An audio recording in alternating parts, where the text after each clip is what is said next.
Young Washington was a film I was really, really excited to go see. It comes from Angel Studios, and if you watch the trailer, if you looked at everything, it was just packaged basically perfectly, right? This is a movie that I think as soon as everybody saw the trailer, they're like, I gotta go see that, right? It's just perfect timing, perfect everything.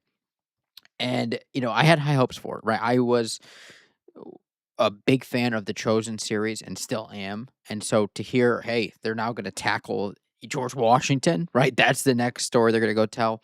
I thought that was pretty cool. Obviously, different director, different all of that, but to know the people, the same studios behind the Chosen are now going to be behind this was pretty exciting. And after seeing it, I don't think it was bad by any means, right? I enjoyed watching it.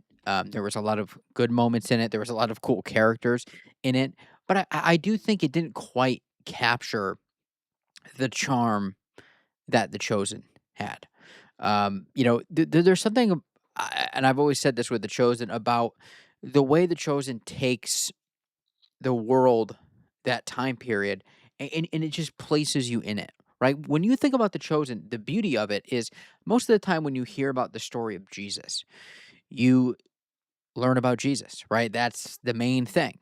In The Chosen, it's like, okay, obviously Jesus is still the focal point of what's going on here, but it's focusing on the disciples. It's focusing on basically everything else that's happening at this time.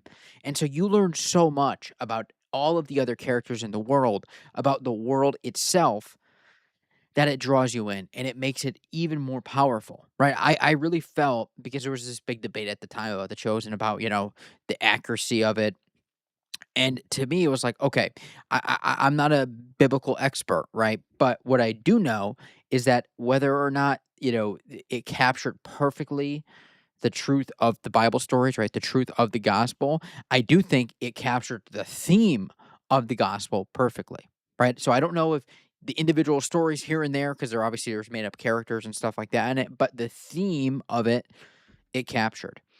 And so when I was watching Washington, I couldn't help but feel a little bit let down by it. And I understand The Chosen is a TV series, right? That was released in theaters as, package deals, but I completely understand that, it's much easier to do it in a series that has 6, 7 episodes versus 1 2-hour movie.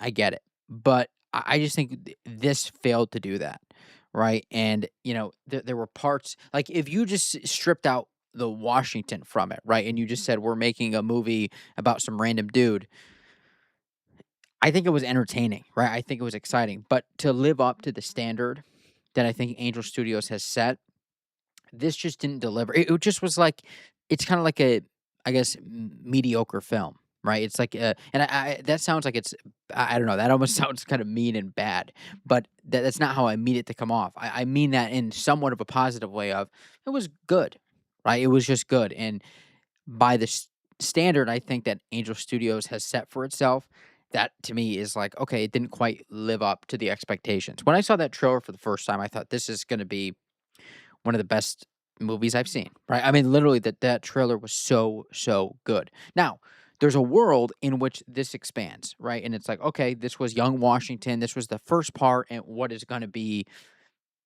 tracking, maybe the next one is the Revolutionary War. And then after that, you have his presidency, right? Maybe there's a three-parter here, and then in totality, when you do that, when you watch this thing from first to last in this trilogy, maybe it gets better. That could be the case. That could 100% be the case. But as it stands as a standalone, I just think it left a lot there. It's like there were cool characters, there were cool moments, but it didn't set the scene of like, okay, why does Washington want to do the things he's doing? Well, why is it that Washington feels the way he does? Why do the French feel the way they do? Like you just don't like if to put this kind of in the terms of what The Chosen was, you would get to know the backstory about how did the French get there? You would get to know the backstory about how did all of these other kind of guys in the British Army, How did they get to their positions? What's their backstory? You would have gotten kind of the inner workings of more beef between, like, even some of the beefs between members of the, British Army and George Washington. You look at it from a standpoint of, okay, there's like one thing that happens, and then that's why there's beef. Whereas in The Chosen, you get kind of it laid out pretty clearly, right, through multiple scenes that build and build and build. And for this, it just felt like it was kind of all just smushed together, a little bit rushed, and because of that, you don't take away too much from it. It's like you don't there's not a ton there that's like super memorable. And that's upsetting because I think this had a chance. But like I said, maybe this is a trilogy, right? Maybe they have plans to do him during the Revolutionary War, which I think is going to be great source material. I mean, that's great. There's a ton of material there, right? Of like to have those powerful moments. Same with the presidency, right? Because I think that's a story that's lesser told.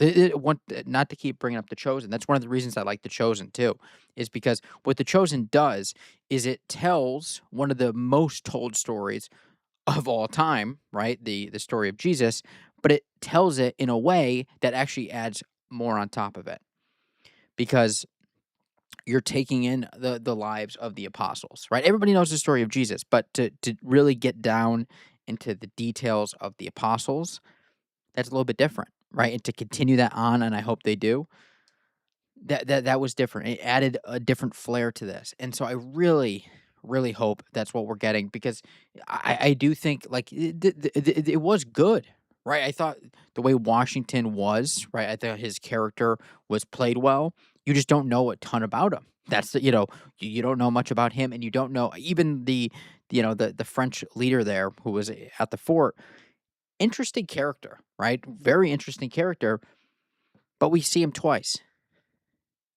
First time, he's being an asshole. Second time, he's getting killed. So there's not much development. General Broderick, I think his name is. I thought his death scene was like, it's one of those things where you see this guy, so he's, this big time guy in the army, and he's dead, right, or he's dying, and yet he gives the kind of that red thing to Washington, and what a way to go out! Like he just going out the way you would expect a man of his stature to go out of just, it's not like, him crying or begging. It's like, he's like, here, take this. He's like, man, what a, kind of like what a life, right. That I've lived. You don't know much about him other than that. There's just so much the Native Americans, you learn bits and pieces, right. But they just come in, they leave, they come in, they leave, they come in, they leave. You don't get a ton, right. There were little parts of it. So it's my hope that, like I said, this is kind of the beginning of something, um, and that they could continue this on and hopefully add to it. But let me know what you think. Maybe, I'm wrong on this. Maybe other people have different thoughts, but I'll certainly say this. I'm a big fan of Angel Studios, and I think they do a lot of good stuff on movies that are underserved, right? Ideas that are underserved. And so hopefully this is just the beginning and we get a really, really good Washington during the Revolutionary War, Washington during his presidency as we go forward. Okay. Thank you all for watching. We'll see you next time.